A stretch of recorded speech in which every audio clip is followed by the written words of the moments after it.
ప్రభువైన యేసుక్రీస్తు నామంలో మీ అందరికీ ఈ ఉదయకాల సమయంలో మా ప్రేమపూర్వక వందనాలు తెలియచేస్తున్నాము. మీ మధ్యకి ఇలా రావడానికి గల కారణము దేవుని సువార్త ప్రకటించడానికి. ఆ మాటలు మరి సర్వలోకానికి వెళ్ళి సువార్త ప్రకటించండి అని ప్రభువైన యేసుక్రీస్తు ప్రభువారు చెప్పిన మాటను బట్టి మీ మధ్యకు వచ్చాము. ఈ మాటలు దయచేసి మీరు పనులు చేస్తున్న మీరు ఈ మాటలు మీరు వినాలని, సత్యాన్ని మీరు గ్రహించాలని. ఎందుకంటే మనం సత్యము తెలుసుకోవాలి. సత్యము మనల్ని ఏం చేస్తుందంటే మనల్ని స్వతంత్రులుగా చేస్తుంది. కాబట్టి ఈరోజు కొద్ది మాటలు మరి మీరందరూ వినాలని ప్రేమపూర్వకంగా తెలియజేస్తున్నాను. ఏమండి, మనిషి ఎన్నో విషయాలను మరి ఆలోచన చేస్తాడు. మనిషి చాలా తెలివైన వాడు, చాలా మేధావి. ఈరోజు ఎన్నిటినో తెలుసుకుంటున్నాడు మనిషి. అయితే తెలుసుకోవాల్సిన విషయాలు చాలా ఉన్నాయి. అయితే మనము ఇవన్నీ తెలుసుకున్నప్పటికీ కూడా ప్రాముఖ్యమైన విషయం ఏంటంటే మన గురించి మనం తెలుసుకోవాలి. మనిషి అంటే కేవలము ఈ శరీరం మాత్రమే అని చాలామంది అనుకుంటున్నారు. ఏమండి, మనిషి అంటే ఈ శరీరం మాత్రమే కాదండి. ఈ శరీరం మాత్రము మనిషి అనుకుంటే పొరపాటు. ఎందుకంటే మనిషి అంటే శరీరము ఆత్మ రెండు కలియక మనిషి. ఏమండి, మరి ఈ లోకంలో మనిషి శరీరానికి కావలసిన ప్రతి దాన్ని కూడా ఏం చేస్తున్నాడంటే ప్రతిరోజు సమకూర్చుకుంటున్నాడు. ఏమండి, శరీరానికి ఏం కావాలి? మంచి బట్టలు కావాలి. శరీరానికి ఏం కావాలి? ఏమండి, మంచి ఇల్లు కావాలి. ఇవన్నీ ఆలోచిస్తున్నాడు మనిషి. మంచిదే, ఎందుకంటే శరీరానికి ఇవన్నీ అవసరం కనుక మనము వాటినన్నిటిని కూడా సమకూర్చుకుంటాం. మరి ఈ లోకంలో మనం శరీరం కోసమే ఆలోచిస్తే మరి మనలో దేవుడు ఒక పవిత్రమైన తన ఆత్మను మనలో ఉంచాడు. ఏమండి, ఆత్మ గురించి మనం ఆలోచించాలి. ఈ ఆత్మ ఏమంటే మనిషి చనిపోయిన తర్వాత ఈ ఆత్మ ఏమైపోతుంది? శరీరం అయితే మట్టిలోనికి వెళ్ళిపోతుంది.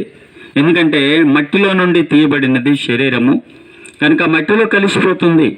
కానీ దేవుడు ఇచ్చిన విలువైనది మన దేహంలో పెట్టింది ఏంటంటే ఆత్మ.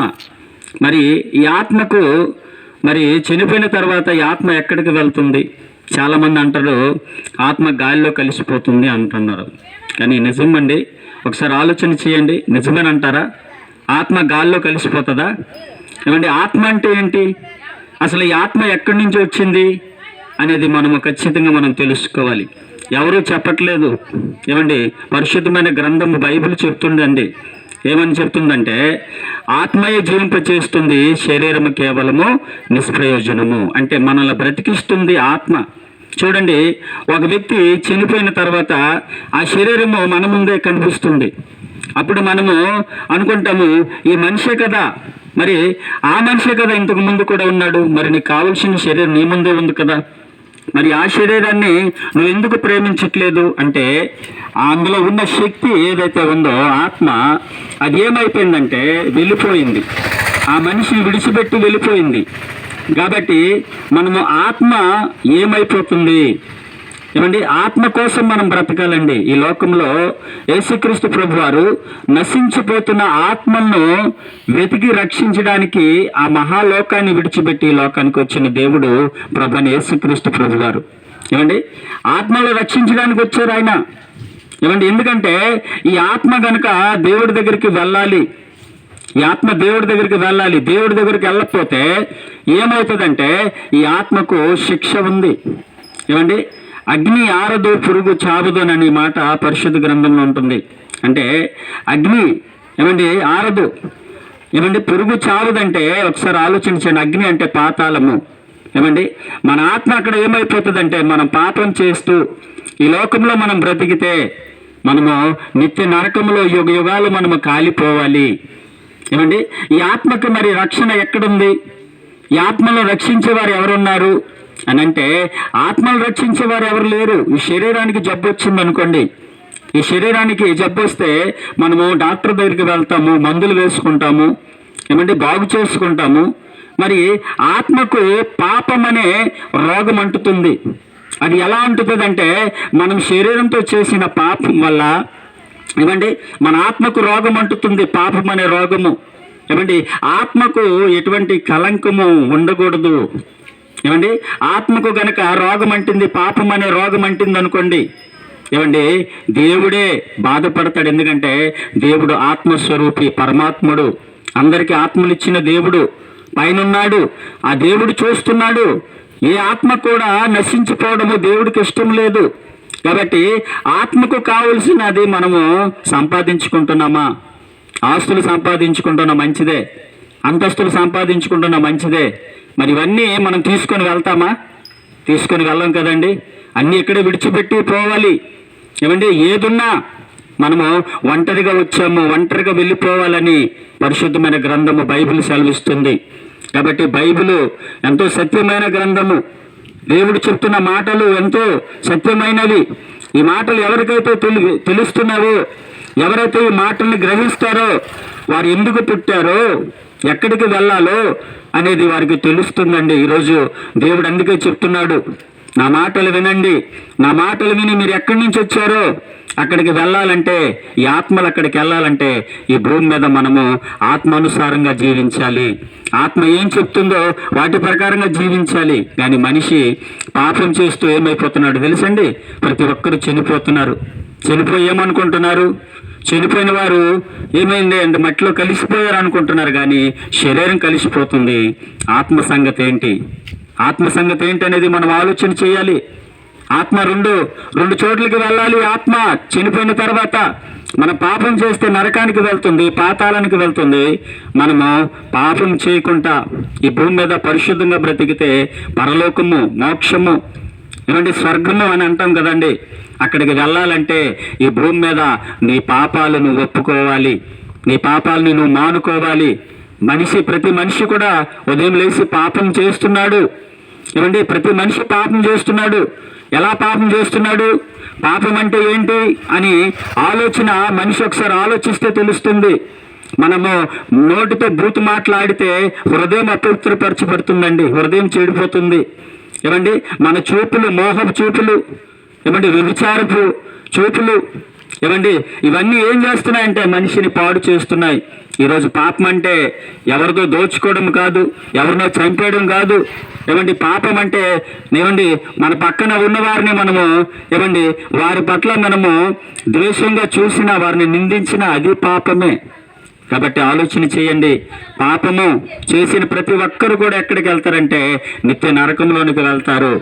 ఆ నరకంలో నుండి తప్పించబడడానికే, మనుషులందరినీ రక్షించడానికి ప్రభుని యేసుక్రీస్తు ప్రభు వారు ఏమండి దేవుడిగా ఉంటున్న ఆయన ఈ లోకానికి నరవతారిగా, ఏమంటే మానవుడిగా ఈ లోకానికి వచ్చి మనుషులందరూ చేసిన పాపముకై ప్రభుని యేసుక్రీస్తు ప్రభు తన పవిత్రమైన రక్తాన్ని చిందించాడు. సర్వ మానవుల పాపాన్ని క్షమించాడు. ఆయన పాపాన్ని క్షమించే దేవుడు. ఏమండి, కాబట్టి మనం ఏం చేయాలంటే యేసు పాదాల దగ్గరికి వచ్చి, ఏమండి నేను పాపిని, నా పాపం కొరకు నువ్వు రక్తాన్ని చిందించావు ప్రభువా, నాకు పరలోకం కావాలి. నేనైతే నా అంతటా నాయన ప్రభువా నేను పరిశుద్ధుని కాలేను. కాబట్టి ఇదిగో నీవే నన్ను పరిశుద్ధపరచు, నువ్వు నిజమైన దేవుడు అని ఎవరైతే నమ్మగలుగుతారో ఏమండి వారు పరలోక రాజ్యానికి వెళ్తారండి. యేసుక్రీస్తు ప్రభు నందు విశ్వాసం ఉంచి ఎవరైతే పరిశుద్ధంగా బ్రతుకుతారో వారు పరలోక రాజ్యానికి వెళ్తారు. కాబట్టి ఈ మాటలు మీకు చెప్పడానికి వచ్చాం. ఈ లోకంలో మనకి అన్నీ ఉన్నాయని మనం సంతోషపడుతున్నాం. కానీ ఒక దినమున మరణము మనందరి ఇంటి తలుపు తట్టుతుంది. ఏమండి, ఆ మరణం నుండి ఎవరూ తప్పించుకోలేరు. ప్రతి ఒక్కరు కూడా మరణించక తప్పదు. మరణించిన తర్వాత మరొక జీవితం ఉందని చెప్పిన దేవుడు ప్రభువైన యేసుక్రీస్తు ప్రభు వారండి. మీరు చూడండి ఒకసారి, మరణించిన తర్వాత జీవితం ఉందని ఎవరు నమ్మరు. కానీ మరణించిన తర్వాత మరొక జీవితం ఉంది. ఆ జీవితమే శాశ్వతమైన జీవితము, అదే పరలోకము. ఏమండి మీరు చూడండి, మనిషికి జీవితం ఉందని మనం నమ్మట్లేదు కదా. అయితే ఒకసారి విత్తనాన్ని చూడండి. ఒక విత్తనము ఏమండి మనం ఏం చేస్తామంటే ఆ విత్తనం ఎండిపోతుంది. ఆ విత్తనము మన మట్టిలో వేసినప్పుడు కుళ్ళిపోతుంది. ఆ తర్వాత ఆ విత్తనం ఏమవుతుందంటే నీరు తగలగానే ఆ విత్తనం ఏమవుతుందంటే మరలా ఎత్తుతుందండి, మొలకలెత్తుతుంది. అలాగే మన జీవితము మనం చనిపోయిన తర్వాత దేవుడు మరొక జీవితం మనకి ఇవ్వబోతున్నాడు. అదే నిత్య జీవితము, పరలోకము. ఆ పరలోకానికి వెళ్ళాలంటే ప్రభు మాటలు నమ్మాలి. యేసు ప్రభు వారు తన మాట ద్వారా చనిపోయిన వారిని లేపిన దేవుడండి. ఇవ్వండి, తన మాట ద్వారా లేపాడు చనిపోయిన వారిని. ఆ ప్రభు వారు కూడా చనిపోయి సమాధి చేయబడి 3వ దినమున తిరిగి లేచాడండి. యేసు ప్రభు నిజమైన దేవుడు, ఆయన పరిశుద్ధుడు, ఎటువంటి పాపం లేని దేవుడు. కనుక ఈ మాటలు వింటున్న మీరందరూ కూడా ఏమండి, యేసు నిజమైన దేవుడని మీరు నమ్మగలిగితే, యేసు ప్రభు రక్షకుడని మీరు నమ్మగలిగితే, నా పాపాలన్నీ నేను విడిచిపెట్టాలి, ఇదిగో నా బ్రతుకు ప్రభు నాయన, ఇంతకాలం నేను ఇలా బ్రతికాను, దయతో నన్ను క్షమించని మీరు అడగగలిగితే, యేసు ప్రభుని మీ హృదయంలో కనుక మీరు చోటు ఇవ్వగలిగితే మనందరము నిత్య జీవానికి వెళ్తాం.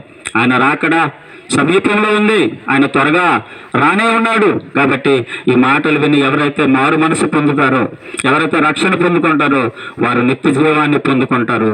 లేకపోతే దేవుడు అంటున్నాడు, ఏమండి, నమ్మి బాప్తిసం పొందిన వారు రక్షింపబడను, ఏమండి, నమ్మని వారికి శిక్ష విధించబడును అని దేవుడు చెబుతున్నాడు. కాబట్టి మీరు ఒకసారి ఆలోచన చేయండి. యేసే నిజమైన దేవుడు, ఆయన పరిశుద్ధుడు. కనుక మనం పరిశుద్ధ లోకానికి వెళ్ళాలంటే యేసుక్రీస్తు ప్రభు వారే మార్గము, ఆయనే మార్గం, ఆయనే సత్యము, ఆయనే జీవం అని చెప్పాడు. నేనే మార్గం, నేనే సత్యం, నేనే జీవం అన్నాడు. కనుక ఆయన యందు విశ్వాసం ఉంచి మీ అందరూ కూడా రక్షణ పొందుకోవాలని, అట్టి భాగ్యము దేవుడు మనందరికీ దయచేయాలని కోరుతూ ఈ మాటలు ముగిస్తున్నాను. దేవుడు మిమ్మల్ని అందరినీ దీవించునుగాక.